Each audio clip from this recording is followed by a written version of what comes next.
The Denver Broncos have an offensive identity problem, and Sean Payton is hoping that a team can find it on Monday night against the Cincinnati Bengals. We'll talk about what that looks like and more here on today's episode, Locked on Broncos.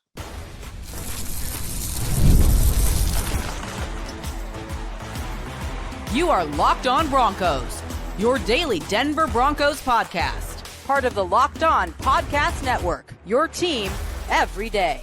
Happy Friday, Broncos Country. Welcome into another episode of Locked on Broncos, your daily Denver Broncos podcast, part of the Locked on Podcast Network. We know it's your team every day. Thank you so much to all the everydayers out there in Broncos Country. Thanks for tuning in and making us your first listen, however you choose to do so. I'm Cody Roark, Broncos reporter for Mile High Sports, joined as always by Sayre Bedinger, site expert over there, predominantlyorange.com. We got a lot to break down here on this Friday episode of the show here. As we're going to go through the Broncos searching for their offensive identity, something Sean Payton said that they do not have so far 3 weeks into the season. How can they get there? We'll go through that. Plus, Evan Engram returned to practice after missing all of last week with a back injury. How can he help the Broncos offense potentially find that identity? We'll go through that. And Bo Nix, despite missing a couple of shots against the Chargers last week, he plans on slinging the football a little bit more here as the season goes about. You get all that here on today's episode of the show. Sayre, my friend, look, no game for us on Sunday. We get the Monday preview that's coming up, Monday Night Football. So we're still in practice mode. The Broncos had their first practice of the week on Thursday, and we got to hear from head coach Sean Payton. One of the things he talked about was acknowledging that the Broncos don't have an offensive identity. I felt that was very interesting for him to come out there and acknowledge, at least publicly. But, I mean, once again, it's not a surprise. We all saw it.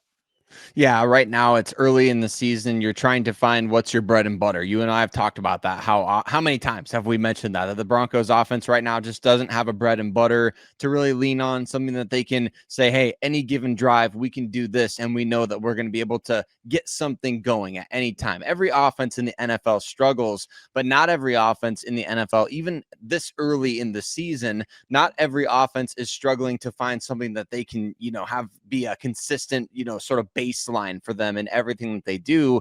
And that's where the Broncos offense is struggling. New pieces, obviously. You got a new running back duo in J.K. Dobbins and R.J. Harvey. You've obviously got Evan Engam, who we will talk about more as the show goes along. Got some new players at receiver also stepping up, and maybe renewed confidence in people like Marvin Mims on the offensive side. So, yeah, you're trying to figure out a way to make all of this work all at once. And you and I have talked about that. It's like, okay, we may just need to find the most consistent guys in this offense and let them be the ones that everything flows through instead of trying to get everybody involved right away. What's been crazy about this, too, is really the core, the nucleus of this offense has returned from last year, right? You're talking QB, your offensive line, some role players at tight end, like Adam Troutman being one of those examples there, your wide receivers, the new additions. You talk about, a rookie here and obviously Pat Bryant and a veteran and Trent Sherfield, but largely this team is returning a lot of key pieces. But you mentioned those new faces, right? And I think if you look at it on paper, they're all presumable upgrades over what the Broncos had last year. So I think that's why fans are frustrated. And I think they're confused as to why this offense hasn't looked better. It hasn't even looked like the offense we saw last year that was steadily improving, Sayre. Like we thought, like all this experience and what the Broncos built off of last year, it would carry over into, immediate success to start the season. Unfortunately, it hasn't been that. And that's because of the identity here. But here's what Sean Payton had to say about the team not having their identity. Yeah. Bread and butter. Yeah. And I think we've evaluated, that's a great question relative to where we are. And so it's important, and I think this sums it up, is to say, hey, this is an identity relative to running and throwing the ball. This is our identity.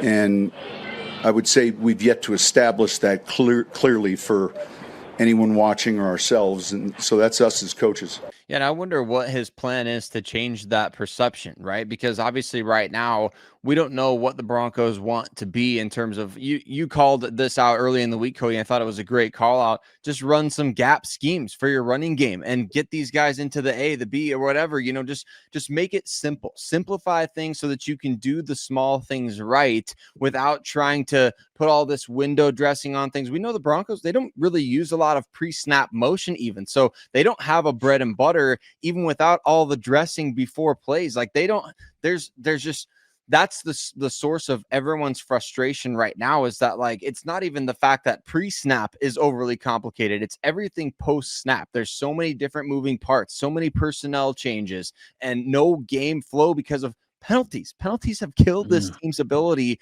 to have any sort of bread and butter. So it's not just scheme or play calling. I think a lot of it has to do with just untimely mistakes, really having missed opportunities in there, and then maybe a little bit too much of personnel shifting. I want to ask you your thoughts on this too. Before Sean answered that, one thing he was asked about is, when things aren't going well, do you have things that you feel like you can fall back on? And he said, yeah, we do. I'm curious to what that may be. But also at the same time here, my question to you is, so far through 3 games, I felt like the Indy game, was actually pretty good for the offensive line. But I feel like the offensive line as a whole, that unit, has kind of taken a step back this year. And part of me thinks it's because they introduced the outside zone scheme, the wide zone scheme, which, look, it's like, all right, you're adding that wrinkle into a mix of what you're already doing. But the thing with that, anyone who has coached offensive line or has coached running backs or, knows the X's, knows the game a little bit, they're going to tell you as well. The outside zone scheme is very, very hard to coach because you really have to have, I think, the right guys for it, because it's all about getting to a landmark. It's about getting to a specific angle to block and to seal defenders off. And if you're stretching it wide, right, your running back is looking for that cutback lane. Well, if your interior guys aren't getting to their landmark, you're getting backside penetration there. There is no cutback, and that's why you see 1-yard gains or -2-yard plays. I definitely think the offensive line is thinking a lot more, and they've kind of taken a step back. And even Quinn Miners a little bit has struggled a little bit, I'd say, so far early on in the season. What are your thoughts on this? Do you think that that's kind of attributed to maybe the struggles that this offense has had so far through 3 weeks? Yeah, I think the offensive line has, I don't want to say they were overrated going into the year, because I think they played well last year and even the year before that.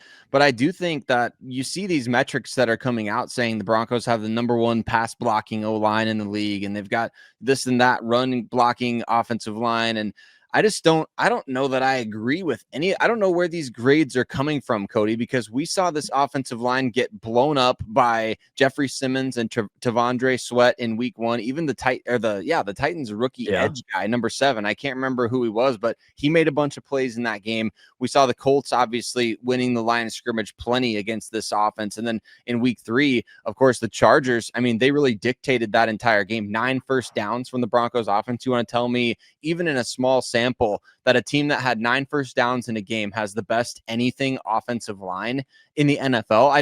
I don't agree with that. I don't think that anything that we've seen our eye test would say the offensive line has been lights out this year. And we want them to be. Like, I get it. Like, you measure some of that stuff by how many pressures certain guys are credited with allowing, or this, that, and the other. I understand how they arrive at some of these things, but I just don't think that what we've seen in games is indicative of the Broncos. For instance, they have a top 10 rushing attack this year, right? Have they had a top 10 run blocking? What were we talking about in the 3rd game of the season? The Chargers, just last weekend. We're talking about Sean Payton going into halftime ticked off. He's talking about negative plays. He's like, way too many negative plays, way too many negative plays. That's the offensive line. You're getting bullied up front. Bo Nix can't convert a 4th and 1 quarterback sneak against the Titans because the O-line's getting bullied. This kind of stuff is what leads me to believe that maybe there's a total disconnect with these advanced metrics and what's actually happening on the field. I think it's a valid claim there. And look, you talk about top 10 in rushing. That's really only just because RJ Harvey sprung off a 50-yard run against the Titans. JK had a 19-yard touchdown, and then JK had that big 40-plus yard run last week. Aside from that, you look at the overall statistical ranks, you take those away, the Broncos are bottom 5 when you talk about rushing efficiency. Like, that right there is scary to me. Is like a couple of big runs can skew the data a little bit. So the Broncos got to get that going. Here's what Sean Payton had to say, though, about getting the offensive identity together, and hopefully soon. I think soon. Soon. Would you like to be further along? Yeah, sure. Yeah, absolutely. You can just tell he's not worried about it at all. And I know he made a joke too in that press conference, Cody, about how, he was asked about his September record versus his October record. And he's like, we can call this like an honorary October game, right? I love that, the confidence right there, because they're not worried about anything. They know they've got the personnel and they know they've got the scheme. It's now just about making things consistent. Well, speaking of scheme and personnel, the Broncos hopefully can get a boost from the tight end position with the return of Evan Engram. He was back at practice. We'll talk about how he can help this Broncos offense find their identity here on today's episode of the show.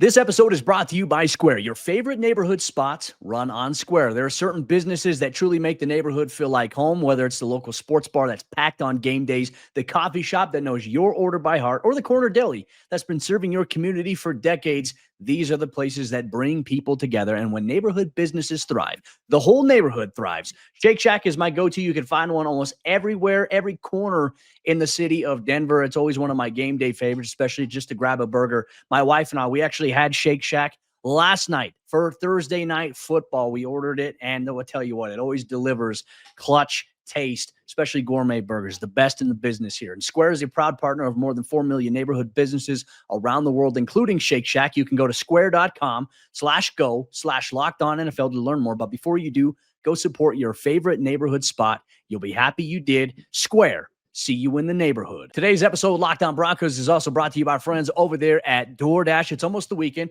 and it's time to look back and crown this week's MVP on Who Delivered, powered by DoorDash. Just like you can win every Saturday with DoorDash streaks, saving more every time you order. These players delivered when it mattered most. Let's break it down. Last week, even though the Broncos defense lost late in that game, gave up a couple of big plays, Broncos outside linebacker Nik Bonitto delivered in a big way with the 2 sacks that he had on Justin Herbert. And when the pressure was on, he was delivering pressure on that Chargers offensive line. No hesitation, no delay. And if you've been watching week after week, this performance from Nik Bonitto, it wasn't a fluke. Nik Bonitto is on a streak. And just like Bonitto delivered for the Denver Broncos this past week, DoorDash delivers your Saturdays. With DoorDash streaks, you save every Saturday that you order. Stack it up all season, and you can save up to $250, including $100 in DoorDash credits. Order this Saturday. Keep the streak alive. Fuel your game day only with DoorDash. Terms apply. Promo period through November 18th.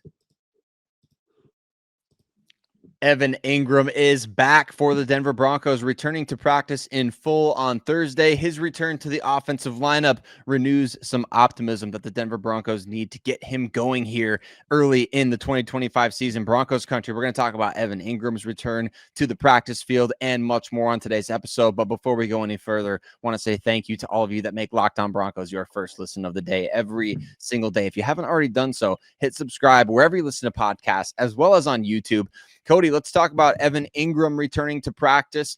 I think for those like me that care about this stuff, I loved seeing the video footage of Evan out there rocking the blue helmet, knowing that the team's going to be wearing blue jerseys this week. I know you and I haven't got a chance to talk about that, but that will be a first for this Mile High collection, is the blue jerseys, the blue helmet, Evan Engram rocking it all. I don't know for sure what color pants they're going to be wearing. It seems like it could be white, though. So we might get a brand new overall look for this team as far as these.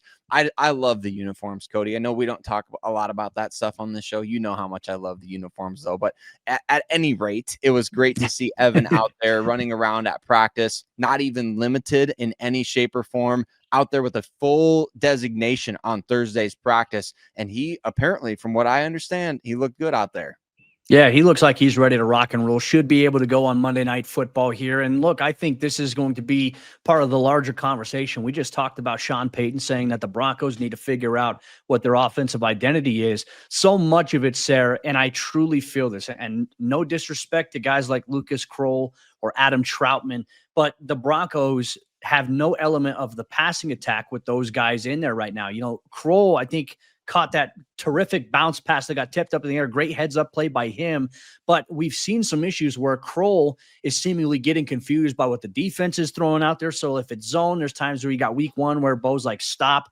Like you got to stop and sit there before you run into the coverage there. And then there was that miscommunication on the Broncos' first drive against the Chargers last week where it didn't seem like he and Bo were on the same page on where they needed to connect there. So I think having Evan Engram back in the mix is going to be very crucial here. But Sayre, I also think we can't ignore the fact that so far, even in the games when Evan played, the Broncos and Sean Payton have not utilized him in the way that I think we have envisioned. And we've talked about that. We've called on that. But Sean Payton did say initially that it takes time to get where Evan needs to be essentially in this joker role that he's talking about here. But I also think at the same time, like, you can't wait for the perfect opportunity to present itself. You need to at least go to him. Evan is a guy, Sayre, and I see it every day in practice when I watch the guy. He's fast. He's athletic. He can win those one-on-one matchups against inside linebackers. So why don't we start trying to get the ball to Evan Engam more? I think he can be one of those facilitators that certainly can open things up here for the offense. If the tight end is not present here in Sean Payton's offense, Sayre, it is so one-dimensional. And I think everybody who has watched the game can see that. Now, the Broncos have been searching for that for 3 years. And it's crazy that the offense has done some of the things that they have without a reliable tight end that could be a consistent downfield threat, a matchup threat. Once again, no offense to Adam Troutman. Adam is not that type of guy. Adam is a possession tight end, in my opinion. And I think he's a good blocker. But, man, they really have to find a way to use Evan Engam to unlock this identity that they are searching for. Yeah, and him being hurt last week and coming back this week is, like I said, it renews a bit of optimism, okay? Like the first 2 games, 6 targets, 4 receptions. The 2 missed targets were near interceptions because they were trying to force feed him the ball on quick out routes in which the defensive backs read it like a book. I mean, it was all too predictable. And where we really want to see Evan impact the game is over the middle of the field. That play in the preseason, I can't remember who they were going up against, if it was the 49ers or whoever, but that one play where he took the ball over the middle of the field and then turns up the sideline for a huge gain. I mean, that's exactly what we all anticipated and envisioned when Evan Engam was signed, is a guy who can take a short passing play with a full head of steam and gain a bunch of yards after the catch because he is an athletic mismatch. And I would love to see him get a higher volume of targets overall, Cody, but really just let's make this week easy week. Come on. That's what we need to see. We need to see somebody like Evan Engam go out there and just be that easy button for this Denver offense. You know that other guys are going to command attention. Cortland Sutton's going to command attention. The Bengals, after last year, I know it's a different defensive coordinator. Marvin Mims is going to capture a lot of attention for them. And the first 3 weeks have shown anything. Troy Franklin's going to catch a lot of attention as well because the Broncos have forced the ball into his hands a number of times. So Evan has a real chance here to do something special against this kind of defense where you feel like, man, didn't get off to the start we wanted. We didn't get him as involved as we wanted.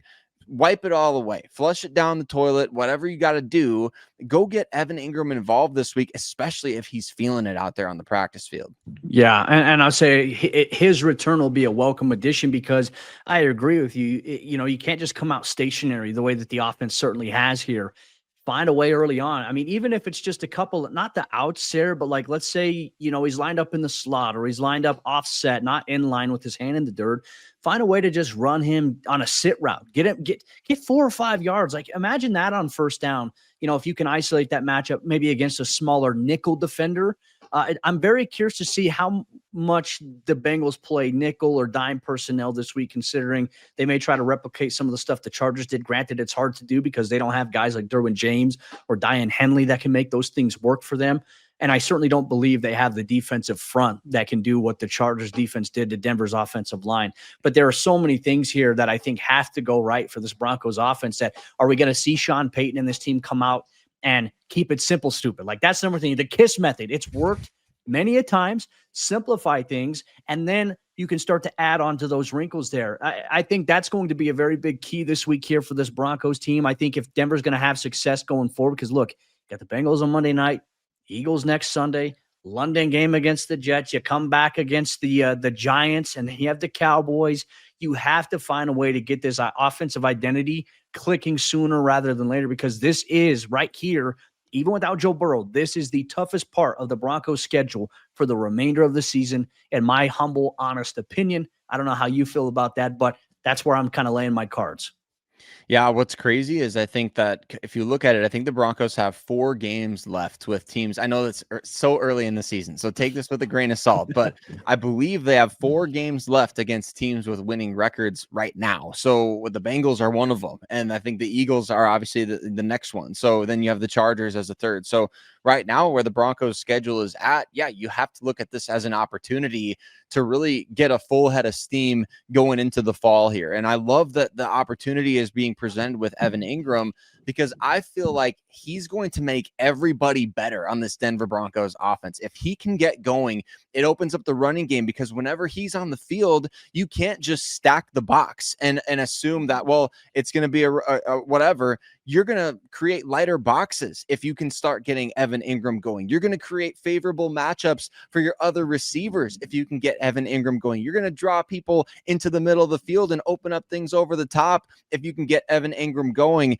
So that right there, Cody, maybe that's the underlying hint that Sean Payton is giving, with in conjunction with Evan coming back and saying, hey, we want to find that bread and butter sooner than later. Maybe that is Evan Engam. And I know that may seem like hyperbole because, you know, Evan was the big offseason addition and things like that. But to me, that position in this offense just opens up everything else for everybody else. And he's got to be the guy to go out there and make it happen. You talk about bread and butter. Can Evan be the knife that spreads the butter on the bread? Potentially, right? You look at all those, like just how other teams utilize their tight ends. And I find it laughable a little bit that Denver hasn't been able to get to that point just yet. I mean, it almost seems like, you know, it could make everything easier for you if you do it, but I don't know if there's this non-commitment level, like emphasis by Sean to get it going, or if it's just, hey, we're not there yet, but commit to it. I guarantee it'll make the process easier all across the board for all those things that you mentioned. Broncos Country, let us know your thoughts here on Evan Engam's return and what you hope to see from him here on Monday Night Football here. But coming up next, Broncos quarterback Bo Nix, despite having a couple of overthrows in Sunday's loss to the Chargers, his plan is to keep on slinging it. We'll talk about that and more. We'll hear from Bo here on today's episode of the show.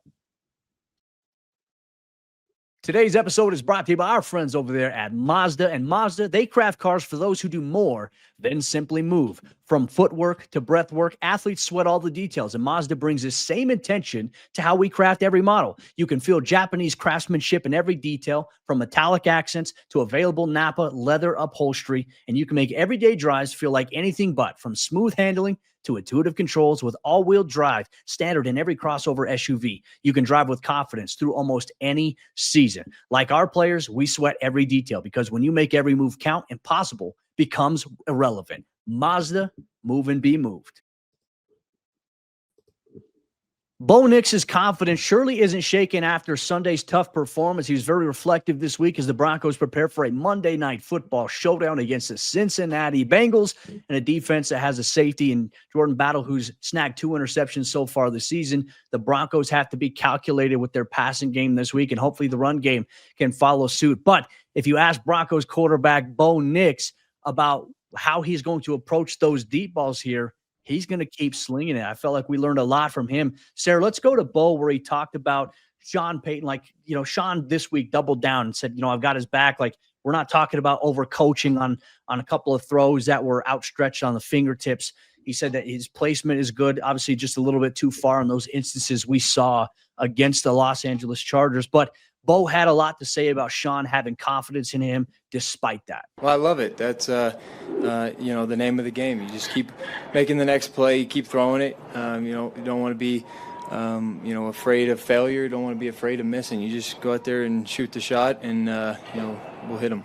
Cody, I love his mindset and mentality when it comes to this whole ordeal right now. It feels like I know that wins and losses are at stake here, right? I understand that everybody wants to see Bo become an MVP candidate as soon as possible, and you want to move on to the next alternative if you feel like your heart is going to be broken at some point. So you'd rather just move on now than have your heart broken down the line. I get that, but when it comes to the way that quarterbacks in today's NFL get evaluated, it's such a disappointment to me. It really is. I mean, you and I have to go through the whole spiel every single week, defending Bo Nix for missing throws that went off the fingertips. I mean, Sean Payton talked about that at his presser as well, that he's like, we're talking about throws that went off guys' fingertips. I mean, we're not talking about you missed by, you know, we're not talking about you can't hit the broad side of a barn. We're talking about you hit the fingertips. You got to go try again. And that's the thing that I dislike about the whole discourse with Bo Nix and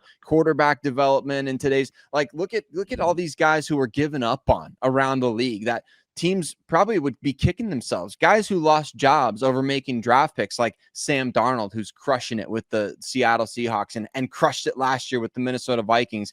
How many stories, like Jones. That now, Daniel Jones. Those stories are so much more common now. So just let Bo Nix develop, man. I don't get it. We can't. These guys are not afforded time to develop because we need it now. I need it now. I want it now. It's the worst part. It's the worst part about, I think, social media, because look, if Twitter was around when John Elway was a rookie, I guarantee you fans would have ran him off as well. And I don't buy the narrative. You know, fans are always talking about Josh Allen should have been a Denver Bronco. I mean, seeing how fans talk about Bo and talk about quarterback development, they would have never let Josh Allen develop here either. I also think the conversation, Sayre, it's a little frustrating to me because I always ask, do people watch other games around the NFL? Like, have you watched 3 of Kansas City's games this year where Patrick Mahomes has overthrown receivers? We're talking about he's overthrown guys by several feet at times trying to go downfield. Are we going to go back to the same game here against the Chargers where, Sayre, I mean, how many deep shots did we see Justin Herbert try to make downfield where he overthrew guys? But because the Chargers won, nobody is talking about that. Because the Broncos lost, every throw gets put under a magnifying glass. And so I think it's unfair. Like, if you look at the actual game itself, folks, like, you see this all around the NFL. It's nothing that's earth-shatteringly concerning at this point. We're not talking about Bo Nix throwing like Tim Tebow, for crying out loud. That's, I think, where my frustration kind of came in on the whole discourse this week. And you see all the people already giving up on Bo Nix. Look, some people have already made up their mind. So be it. Some people have already said the season is over. Like, I don't know how many comments we've gotten. We're like, all right, the season's over. Well, guess what? Don't comment. I don't want to see a comment from these people that are already saying the season is done with right now. Turn off the games. Don't watch another Broncos game all season long. Like, if you're going to keep that same energy, at least stick with it. Have the dignity to do just that. It's frustrating to me, Sayre, because social media, and I understand everyone's got an opinion. I respect that. But sometimes the dumbest opinions get magnified the most. Sometimes the dumbest opinions are the loudest people in the world. And it is so frustrating because you really can't have nuanced conversation like that anymore. Like, you don't get that like we used to do, like at school, coming back, over the weekend, you go to school, you talk to all your friends. There's nuanced conversation at least.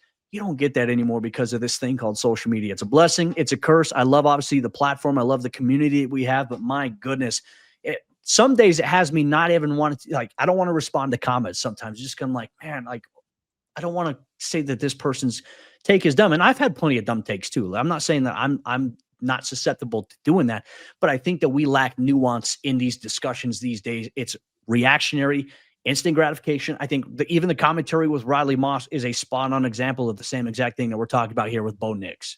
It really is. I mean, when you're writing guys off for no good reason, really, that's what it comes down to. And so there's, I think, ample reason not to write Bo Nix off at this point over a 20-game sample, because he just started his 20th game, not including the playoff loss to the Bills last year, Cody. Over a 20-game sample, Bo Nix is the best quarterback the Broncos have ever drafted. I know, and including John Elway in these numbers. I mean, when you break down every single number, when you break down everything and I know context is different eras in the NFL, all these sorts of things. Game's harder today, I think. The game is harder today. And I think that's 100% true. I think playing the quarterback position, especially the microscope that you're under, I mean, there was better job security back in the day. There's no question about it. When Jay Cutler was drafted by Mike Shanahan, Jay Cutler's job security was, I mean, ironclad as long as Shanahan was in the building, because Shanahan loved him. So I just think that when you talk about these things that we're seeing in real time, it's so difficult to see the forest for the trees, because you want to focus in on these missed throws, and they were off the fingertips. And some could argue, as we watch other breakdowns and we see your breakdowns, Cody, could you lay out for these passes? I mean, Cortland Sutton did. It still wasn't good enough. Could Marvin Mims have laid out? I mean, you can ask these questions, and I don't think it's unfair either to criticize Bo Nix. I think that's the thing that gets lost in this, is that you and I have criticized Bo plenty on this show, but at the same time, I don't think you throw the baby out with the bathwater. You can criticize a game, you can criticize throws, you can criticize decisions without saying, is he for sure the guy? Because right now, he's for sure the guy. Like, this is Sean Payton's ship that he's going down on. So there's no sense in being miserable for the next handful of years, or at least couple of years here. He ain't going to be cut this offseason. He ain't going to be traded this. He's going to be the starting quarterback in 2026. No question about it, Cody. So I just think that it's interesting that we have to write the guy off after a couple of missed throws in a tight 1-score game like this. Have people seen how bad college quarterback play is? Really, like, you don't see those prototypical guys anymore. Like, even guys who had the best college football seasons even last year. Like, think about Will Howard and the success he had. Will Howard is not even in the conversation of ever starting in the National Football League. Like, that's where we're at. Like, some people are like, oh, the next college quarterback is going to be the great. Here's one last thing I wanted to touch on this in terms of like offensive identity. I thought Bo Nix had a great touch and a great kind of plant his flag moment on why the team is trying to find their identity, where they're at with that, and maybe some of the circumstances that have impacted them. Here's what Nick's had to say. Well, I think with, you look at our offseason acquisitions, the guys that we got, we're still trying to fit them into our scheme, find out, where we are as a team. But, we still have an identity up front. They're going to keep the guys off of me. We're going to be able to, not stay in long yardage because of sacks. We're going to complete passes. Cortland's going to have good games. And, those other guys, as they continue to grow, they're going to find their rhythm. And I'm going to continue, after, just 20-something games I've played, going to continue to get better and better and see things well. And then, we're going to continue to find the rhythm and the plays that we like, the scheme that we want to fall back on. But, it takes about, 3 or 4 weeks, each season. You're always looking around unless you have the same exact team with the same exact coaches. And even with an identity, it's important to have. It's important to use and be able to fall back on that. But the defense also knows, what you're good at. So at the end of the day, you're going to have to change a little bit, year by year. So much changing every single week here, and Bo Nix put it right there, Cody. I think that obviously it's still early, both in his career and the season. So let's see if they can build some steam. I think they can do that. I think they can get people back on their side. It feels like you lose a couple games like this early in the season. The expectations were not met. It's tough for everybody. I get it, but I love the perspective from the starting QB there.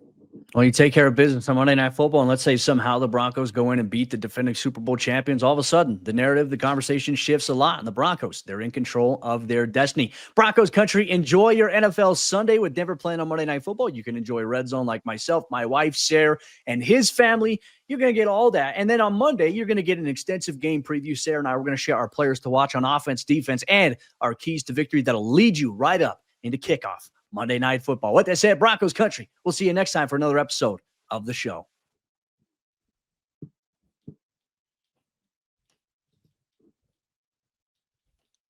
You're not part of the Turbo team.